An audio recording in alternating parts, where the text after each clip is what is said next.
отырмын. Мен халқымның болашағы үшін шайтанмен де дос болуға дайынмын деп айтқан екен ғой. Хамейни ма, есімде жоқ, халқының қамын ойлаған бір азамат. Мен де осы халқымның болашағы үшін түрлі нәрселерге баруға дайын болдым. Кешегі менің теке болып бақылдап отырған видеом тарады. Туған туысқанымның, бала-шағамның жүрегін жараламады дейсіз ба? Жаралады. Бірақ қалайда халықты ояту керек болды. 100 жыл бұрын оян қазақ деп қазақты бала-шардақтыларының өзі оята алмаған ғой. Сонда 21 жасар Мұхтар Әуезов Жапонияға барып келгеннен кейін үлкен бір мақала жазған екен.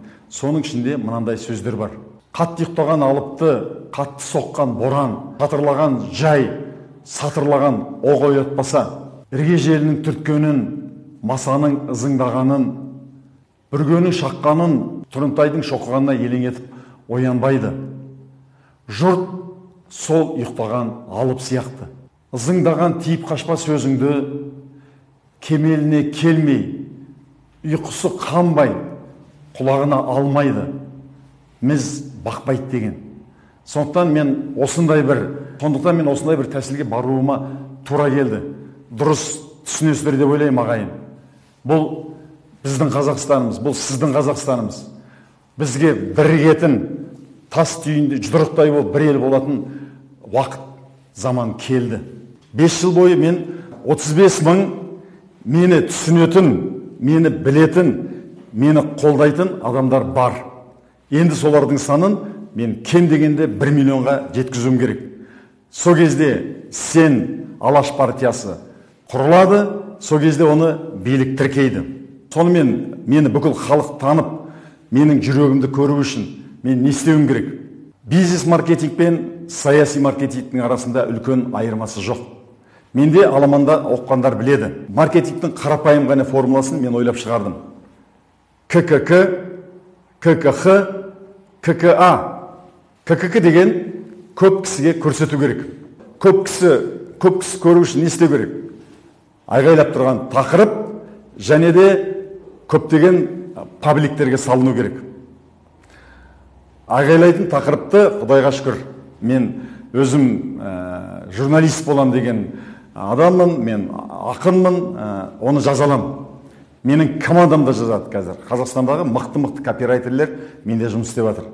Ал енді көп кісіге көрсету үшін не істеу керек? Не орасан зор қаражат керек? Таргетингке салғанға, пабликтерге салғанға, не креативтік идея керек? Мен үшінші бір тың жол ойлап шығардым. Әдетте адамдар кімдікін таратады? Кімді анша жақтырмаса, жек көрсе, соны табалау үшін соның видеосын таратуға тырысады.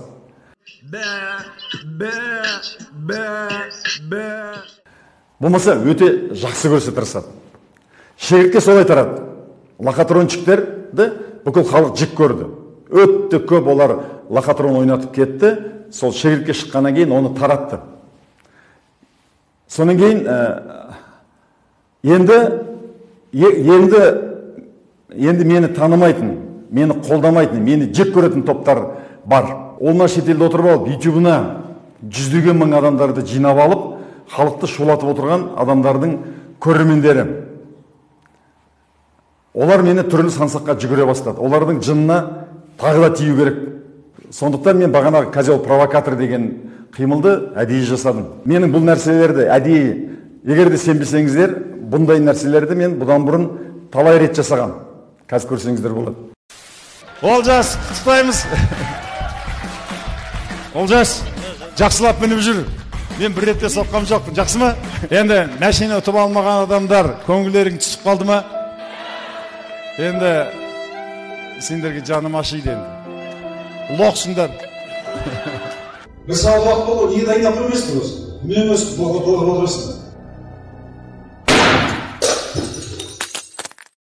Мен эмоциямды басқарылатын адамын.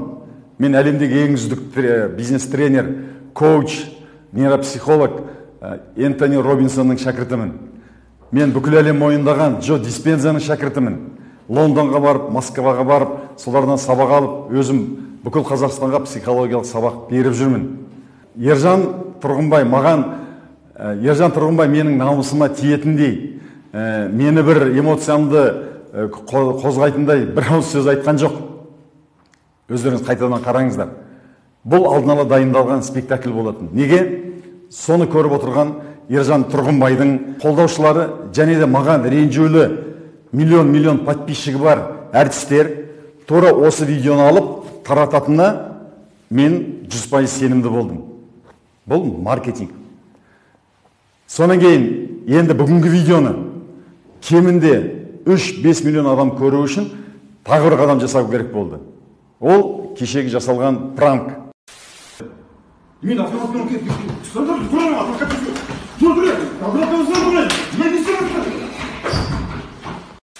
Ахмет ұстап алып кетті деген.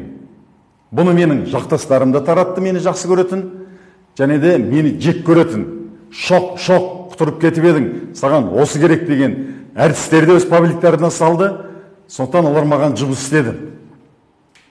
Қалай өзіңнің жауларыңды саған жұмыс етуді осы жерден үйренесіздер. Бүгінгі видеода да менің осы уақытқа дейін істеген істерімді қалай істедім, неге істедім, және болашақта не істемекшімін. Осының бәрін рет-ретімен сіздерге айтып беремін. Соңына дейін тыңдаңыздар. Жастар, үйреніңдер.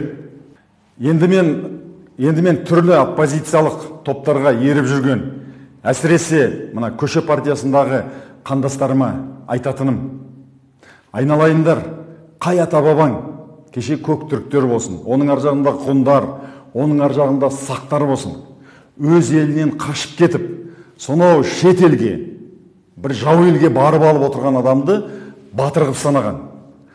Қандай ата-бабаң солардың сөзіне ерген, сол үшін көшеге шығып елінде бір бүлік жасаған.